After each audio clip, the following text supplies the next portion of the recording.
This thing is on.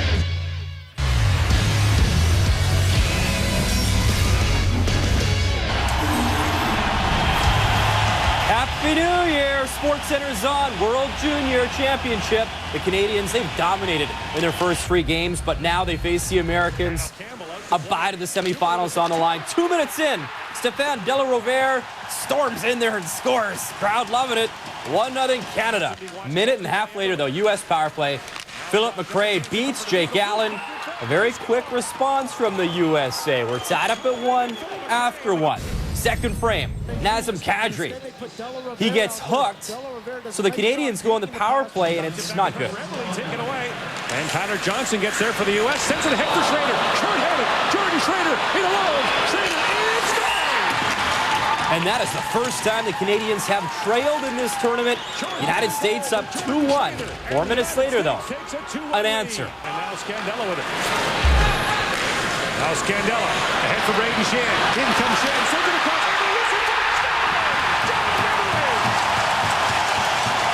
The kid's electric. Everly makes it 2-2. What a flair for the dramatic there. Minutes later, Ryan Ellis. This was the story in the hockey game. Turns the puck over.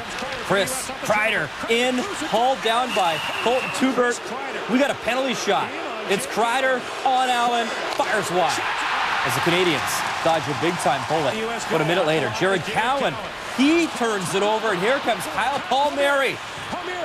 Fires, backhand, off the bar. Puck comes to McRae. Allen this time keeps it out. The Canadians barely hanging on here. They do catch a break when Delarovere draws a tripping penalty. However, then this happens. He's got Johnson with him. Has a look at the clock. Domingo works in. Shoots. Who's taking that? They score! Tyler Johnson on the rebound. Another short-handed goal, and the U.S. is ahead 3-2. And another shocker in Saskatchewan. Off to 3, about a minute in. Petrangelo can't get a stick on the loose puck. Danny Crisco in. What a move on Allen. Can you believe this? The Americans, they have a 2-goal lead in this one. 5 minutes later, puck bounces out to Cristo, and he puts it off the post. The rebound not happening for the United States. They were so close to a 3-goal lead. Gordon, if Canada comes back and overcomes this 2-goal deficit, this will be the TSN turning point.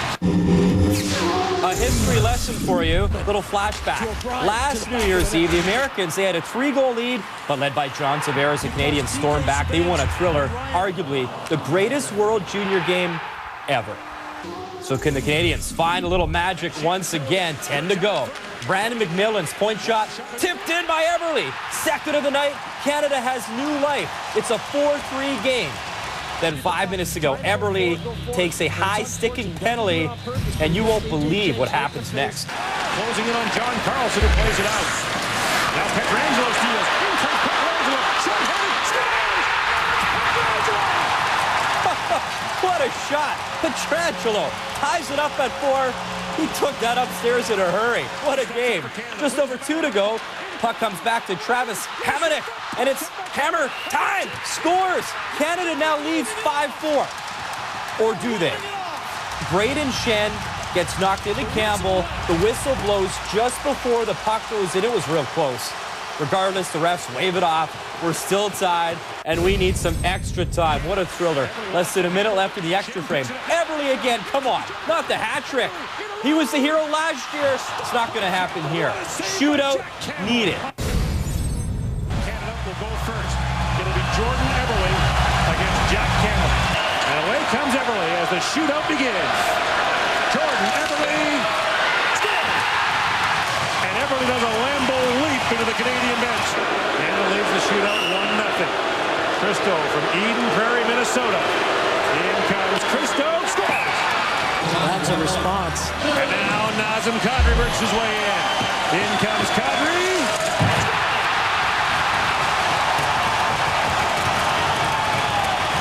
Jeremy Morin will shoot next for the U.S. Morin in on Allen. Wade scores! The shooters are 4 for 4 so far. Now Brandon Kozin for Canada. In comes Kozin. Canada can win it if Jake Allen can make the stop on Jordan Schrader. Schrader, waits,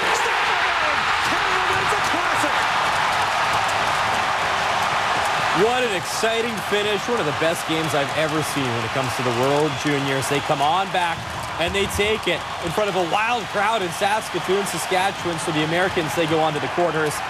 Team Canada booked their trip to the semis in an outstanding game. Eberle now has 11 career goals for Canada at the World Juniors. It ties him for 4th all-time on the Canadian list, just 2 shy of the record held by young John Tavares. Canada has won 6 straight against the USA at the World Juniors. They last lost to them in that 2004 final, and there were scars and smiles to prove it.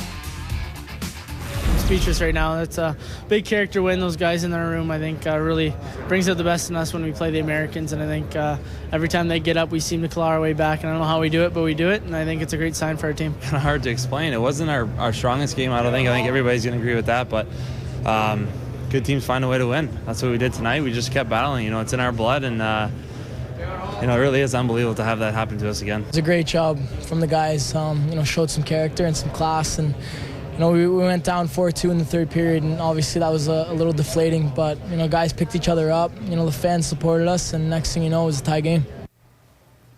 Happy New Year, everyone. Welcome to Sports Center. Kate Burness alongside Brian Mudryk. Another New Year's Eve, another phenomenal game between Canada and the U.S. Can these games really get any better? That was wild. It was crazy. It was unreal. You know, the United States, you got to feel sorry for those guys. They've only won 1 gold medal at this tournament back in 2004. Canada now clutch in shootouts. They are 4-0 all-time in the World Juniors, and they're off to the semis. With much more, we send it back to Saskatchewan. Here's James Duthie. All right, Bob McKenzie alongside. We talked earlier this week about changing the format of this tournament. I have a new suggestion. They change it so Canada and the U.S. play every New Year's Eve. I don't care what group they're in. These have just been absolute classics. Jordan Eberle, he didn't have perhaps that classic YouTube moment that was the last-second goal against Russia, but the performance in this game was every bit as good. You don't want to oversimplify an entire hockey game that ultimately ends up going into a shootout to be decided, but Jordan Eberle took Team Canada out of a world of hurt. Now, he did it in the 2nd period. The team was really lagging. They weren't getting anything going, and that line with Braden Shen, Jordan Eberle, and Brandon McMillan really stepped up. Great pass, and then it was all about Eberle in the 3rd period. I mean, this goal that he scored, that's a backhand deflection. That was not some sort of accident. And then ice water running through the veins, as he did last year in the shootout, he scores. And you're right, James, it wasn't the final second dramatics that it was against Russia. Rub your eyes and say, I can't believe he's actually doing this. And in fact, this thing could have ended before it not even got to the shootout because of Jordan Eberle. I mean, the plays that Jordan Eberle made in the 3rd period, the disallowed goal, Eberle on the wall, what an amazing play to come off the wall, dipsy doodle, get the puck, allow Braden Shen, goes over the goaltender. A lot of people thought that goal should have counted. It didn't. And then almost in overtime, dying seconds of overtime, Eberle has a chance to win it again. I mean, everything about this game revolved around Jordan Eberle from a positive viewpoint for Team Canada. Well, it's the modern-day shootout hat trick. 2 goals and then another goal in the shootout, which is exactly what he did against the Russians in the semifinal. By the way, there's not fireworks going off in Saskatoon. Everybody's popping their thunder sticks, but the sounds are appropriate on New Year's Eve. Okay, that was the beautiful from Eberle, and now the ugly. The reason Canada was in such trouble in the 3rd was they were a giveaway machine for 2 periods of play. They had 2 major problems in this hockey game. Number 1, they really had a difficult time coping with the speed of the Americans. Number 2 were the turnovers. Willie Desjardins has all sorts of leverage to try and get his team to play much better and get ready for the semifinals. But here's an example. Alex Pietrangelo just got beat to a puck and really had a tough time coming up the ice. Too little, too late for Pietrangelo on that one. Turnovers in the neutral zone. Tubert gets schooled by Kreider because of the speed. And again, more speed in the neutral zone. Pietrangelo gets wheeled by this very speedy U.S. forward. That was a tough going for Pietrangelo. And then again here, giveaways, turnovers at the blue line, breakaways, shorthanded goals, turnover after turnover after turnover. Ryan Ellis was a giveaway machine in this game, and that's unusual for him. Jared Cowan gave away the puck on the blue line, and if not for Jake Allen, that one's in the back of the net. The turnovers were just absolutely ferocious for Team Canada in this hockey game. They've got so much video to work on to get ready for the semifinals because the speed and the turnovers were a critical factor that could have been a disaster for Team Canada on this night. I am just amazed at how Canada continually pulls rabbits out of hats. If you look at this 5 gold medal streak, and then this year, there are so many times, a half dozen times, that it could have gone easily the other way, and I can't imagine what they're saying in the U.S. dressing room of